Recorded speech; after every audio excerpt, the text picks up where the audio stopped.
Welcome to yet another UCL Fantasy video ahead of Matchday 5. This is going to be the best wildcard team you can make, and if you haven't already used it, you can actually save the chip for maybe the quarterfinals or semi-finals of the UCL Fantasy knockout stages, and that could actually be very beneficial to you. And I talked about this in my chip strategy video. If you haven't already, checked that out. The link is on the top right hand corner of your screen right now. But looking at this team, I'm going to be going through each pick one by one and talking about some alternatives along the way, but trying to narrow it down for you so you have the best wildcard team you can make from Matchday 5 onwards. So let's get straight into the video.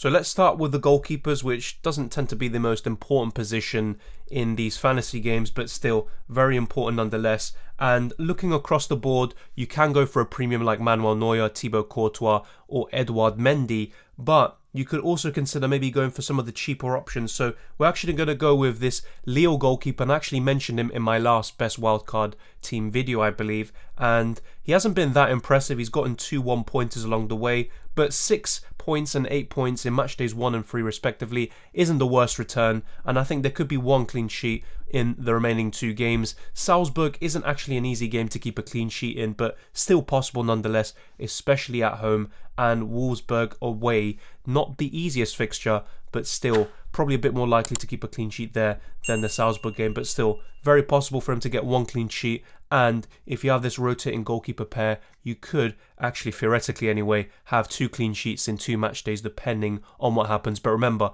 like I said in my best limitless team video, you want to have 1 goalkeeper playing on the 23rd and 1 on the 24th. You don't want 2 goalkeepers playing on the same day. Otherwise, that reduces your ability to bench the keeper that actually blanks on the first day and then bring on someone who actually still has a chance of keeping a clean sheet or getting you returns. Now, the other goalkeeper is going to be a bit of a simple one. I'm going with the Ajax goalkeeper in Pasveer, and I think, obviously, once again, playing on different days to the Lille goalkeeper, that's very important, and I think he could keep a clean sheet in one of the remaining match days against Besiktas and Sporting Lisbon. Ajax have actually been good defensively in the Champions League and in all competitions with Ten Hag. They've been scoring a lot of goals, winning pretty much all of them and not conceding many. So I think Pasveer is a good option and he could be very good just for the remainder of the group stages. Beyond that, I'm not too confident about him, but for now, that's very good, and I would go with these 2 goalkeepers. And if not, you can just go with Mendy or one of those premium goalkeepers and Destonoglu as your backup.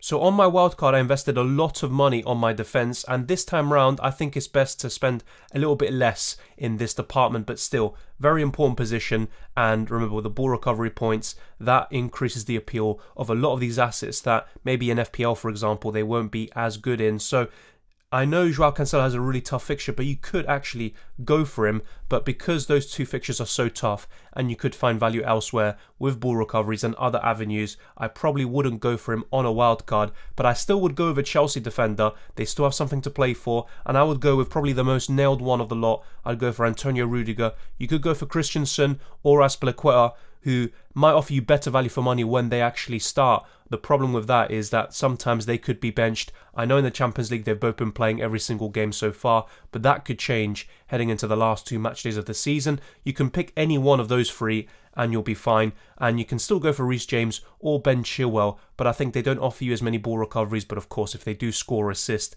you probably won't mind that as much. But that's something to think about. And I think you can just pick any of those Chelsea defenders and you'll be absolutely fine. And then talking about, this is something I've actually been highlighting in my team selection video and my best limitless team. He's featured in both of them and he's going to feature again in this best wildcard team. We're going with the Real Madrid and Brazilian centre-back Eder Militao, and once again, ball recoveries is king in this game, and he is very good at them, and he still has a bit of threat from set pieces, but you're mainly looking at the defensive qualities of the centre-back, and I think he's a very good acquisition for your squad, with 2 decent fixtures to conclude the group stages. Inter at home isn't too easy in matchday 6, but matchday 5 away to Sheriff is pretty decent nonetheless. Now, I mentioned Inter Milan, you can go for one of their centre-backs. I talked about Skriniar in my best limitless team, but instead you could go for De Vrij to conclude this back three that you can see on screen in the starting 11, but of course just make sure to have all those players on the 23rd in your starting 11. Then you can sort that out once you build this team. But I think De Vrij could be decent, and I know Matchday 6 isn't a great fixture, but what you could do is have De Vrij for Matchday 5 at home to Shakhtar and then move him on maybe to a Christensen. If Chelsea still have something to play for, you can double up on Chelsea defence against Zenit in Matchday 6. There's different avenues you can go for, and there should be more defenders available heading into the final matchday of the season. And if not, you can actually target one of those teams with a lot to play for and maybe go for one of those attacking fullbacks, and they could do very well for you in Matchday 6. But I'd go for De Vrij, and I think he could be a very good option for Matchday 5 at least. And then looking at the rest to conclude this, we're going for two budget options. And the first one, maybe a bit surprising, we're doubling up on the Ajax defence. We're going with Mazauri, and I think he could be a decent option for you. If I had to pick between Mazauri and Pasveer, I would go for Mazauri. The only problem, once again, is rotation, and that will be the case with a lot of these teams that have already qualified. But I think this double up could be very good and a very nice differential to have both of these with Alvarez suspended, and you only really want to go for one Ajax attacker to kind of spread the risk around. You can go for a Haller or an Anthony. That gives you the possibility of going with two Ajax defenders, the goalkeeper and Mazauri. I think that could be pretty good for you.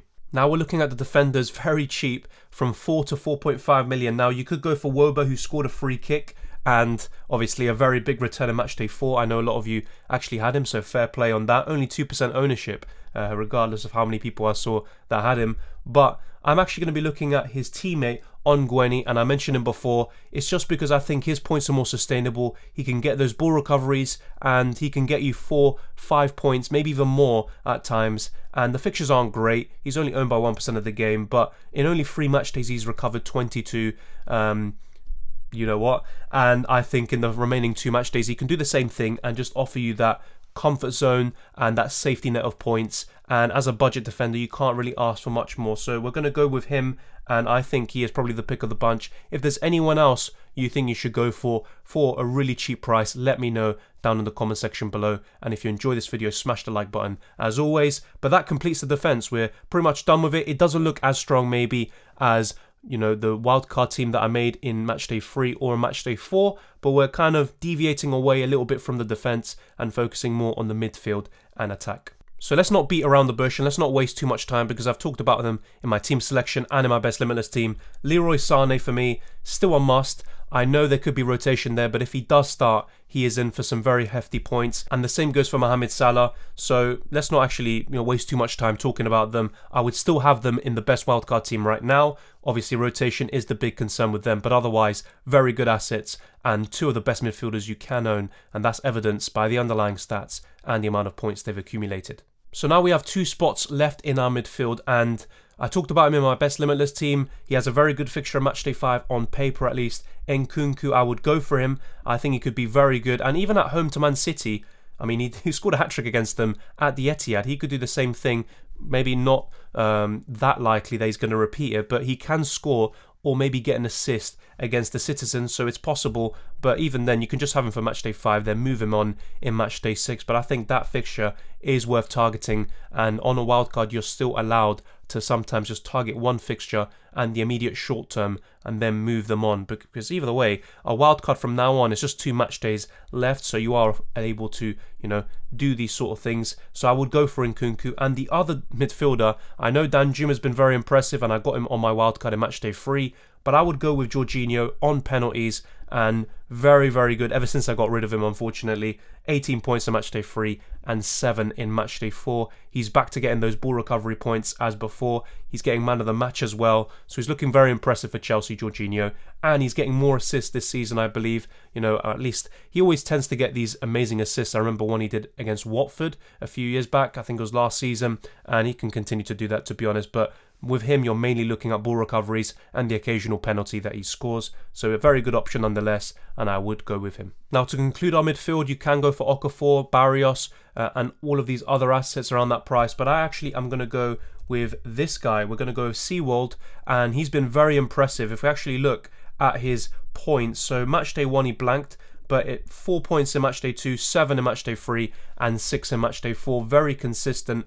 And as you can see here, 31 balls recovered, 1 assist, and just the 1 yellow card, which is obviously a big plus compared to someone like Alvarez, who always seems to get these yellow cards, and that's why he is suspended. But Seawald, very happy with him, and I think he could be a very good option for you in the midfield, and it gives you 29.4 million, at least with my budget, to play with up front, and that can give you some of the best options available. What a surprise, another Limitless team video, another wildcard video, team selection, where Lewandowski features. I mean, let's just put him in the team right now. I think if he does start, obviously there is a slight rotation risk because obviously they have already qualified and Choupo-Moting is available. That could hamper his chances, and of course you don't want someone around his price sitting on your bench, but if he does start, you just know you can put the armband on him and you can relax, and you can probably get a big haul from that, and you don't have to worry about UCL Fantasy because him alone, he can get you 30 to 40 points easily. So that's the kind of player he is at the moment. So I would go with him. And now you can go for Benzema and maybe go for another cheaper striker. But what we're going to do here actually is go with it a bit different. So firstly, we're going to go with Vinicius Jr. And I think he is someone who could be a nice differential for you. He just scored his 10th La Liga goal this season. He is having the season of his life. This is his breakthrough, I believe. And he's doing very, very well at both national and also club level. So looking very good. You can go for Benzema. I would rather have him if possible, but Vinicius probably offers you better value for money. So I would go for him. And we just have one more spot remaining, 9.3 million. And because of those 2 remaining fixtures, I'm going with yet another Ajax player, and it's Sebastian Haller. You can go for Antony, so another Brazilian up front, but I would just about go with Haller. But once again, it could be another case of Benzema and Vinicius.